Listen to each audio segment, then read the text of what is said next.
Bismillahirrahmanirrahim. Assalamualaikum warahmatullahi wabarakatuh. Hai, gimana kabarnya parents? Mudah-mudahan masih dalam keadaan sehat walafiat ya. Dan mudah-mudahan kalaupun yang memang sedang sakit, mudah-mudahan segera diangkat sakitnya, diberi kesembuhan oleh Allah Subhanahu wa taala ya.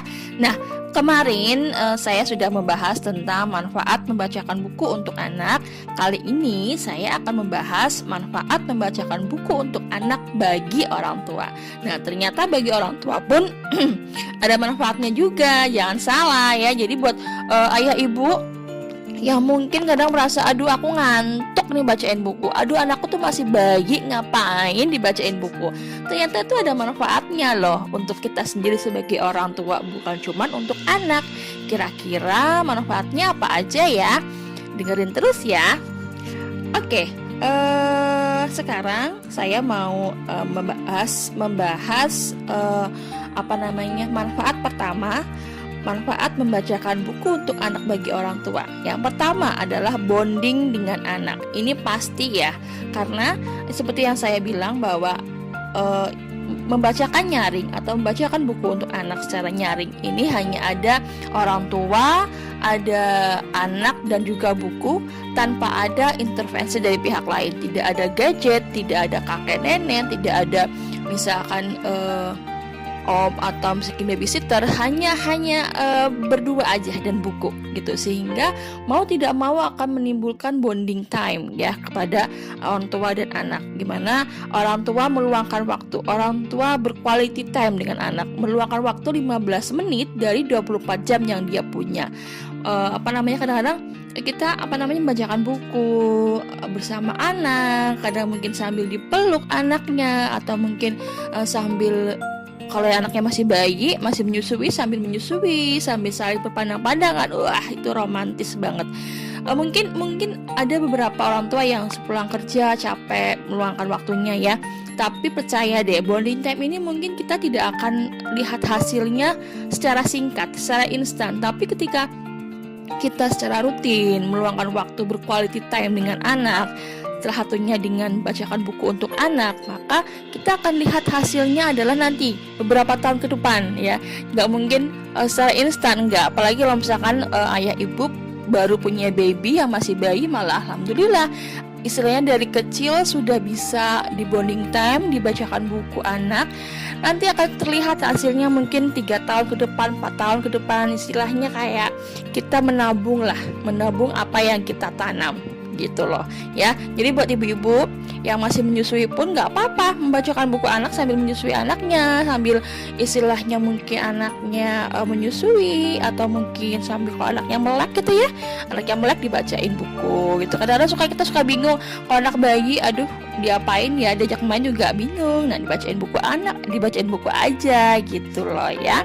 Nah, itu ya manfaat yang pertama. Manfaat yang kedua adalah orang tua belajar menjadi guru pertama bagi anak. Nah, pasti pernah mendengar ya istilah ibu adalah madrasah pertama anak. Karena ibulah yang kadang-kadang selalu menjadi tempat anak untuk bertanya. Ya nggak? Bener nggak?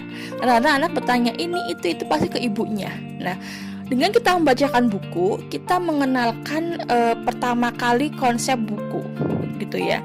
Kita pertama kali mengenalkan konsep ini loh nak, namanya buku. Jangan sampai anak baru tahu konsep buku itu justru ketika dia sekolah, atau mungkin karena terpaksa harus belajar, maka dia tidak akan menemukan pengalaman yang baik ya. Makanya banyak orang anak-anak yang malas membaca. Kenapa? Karena dia tidak punya pengalaman tentang buku dari orang tuanya. Tapi ketika misalkan orang tua membacakan buku, orang tua akan mengenalkan pertama kali konsep kepada anak, menjadi guru pertama bagi anaknya.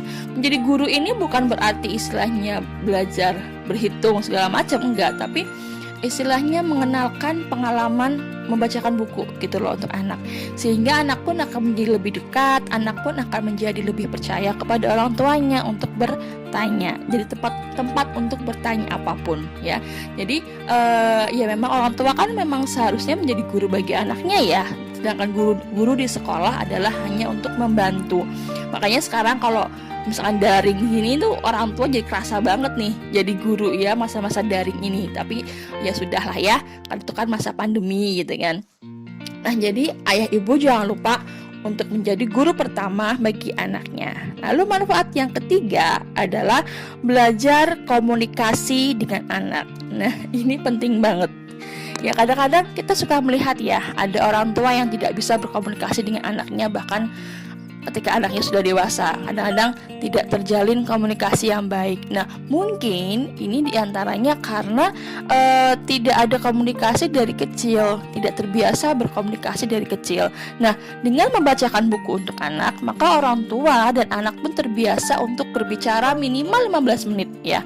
Jadi misalkan orang ayahnya sibuk bekerja, maka dia akan sehari itu akan berbicara kepada anaknya minimal 15 menit untuk membacakan buku. Untuk apa ya namanya, terbiasa ya. Mungkin ini hal sepele, tapi sebenarnya hal sepele ini kalau nggak diperhatikan, nanti kedepannya akan anak tuh jadi, orang tua dan anak menjadi kurang komunikasi gitu ya. Dan juga dengan membacakan nyaring ini, orang tua juga yang istilahnya punya anak kecil, misalnya punya anak bayi ini, dia bisa belajar untuk gimana caranya supaya anak itu tertarik dengan buku. Misalkan membacakan bukunya agak lebay, misalkan pada saatnya nadanya tinggi, ada saatnya nadanya rendah, maka anak pun akan tertarik dengan buku. Jadi belajar untuk berkomunikasi dengan anak itu pun bisa dimulai dengan buku. Lalu yang terakhir adalah orang tua belajar untuk meluangkan waktu. Sebenarnya ini yang paling penting.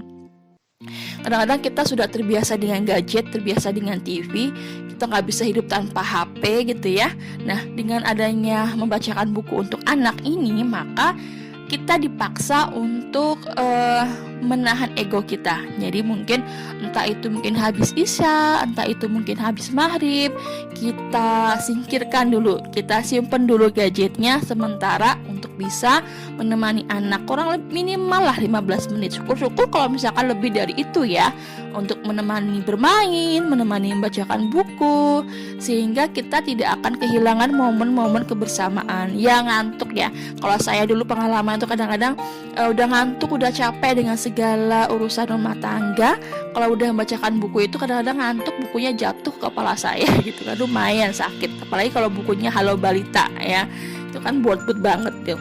Nah, apalagi kalau misalkan anak sudah terbiasa dengan buku, dia akan menagih membacakan buku banyak. Iya capek memang, tapi kita akan tahu manfaatnya itu beberapa tahun ke depan ya. Istilahnya kita memupuk dulu, kita akan panennya itu nanti mungkin ya, entah mungkin setahun, 2 tahun, 3 tahun.